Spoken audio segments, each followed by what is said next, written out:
বঙ্গ সফরে নাড্ডা।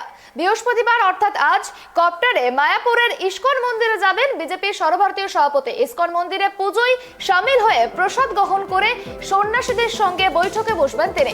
ইস্কন মন্দির থেকে বেরিয়ে সড়ক পথে নদিয়ার বেতুয়া নগরে যাবেন। সেখানে স্থানীয় বিজেপি নেতৃত্বের তরফ থেকে একটি জনসভার আয়োজন করা হয়েছে। সেই জনসভায় যোগ দিয়ে বক্তব্য রাখবেন নাড্ডা।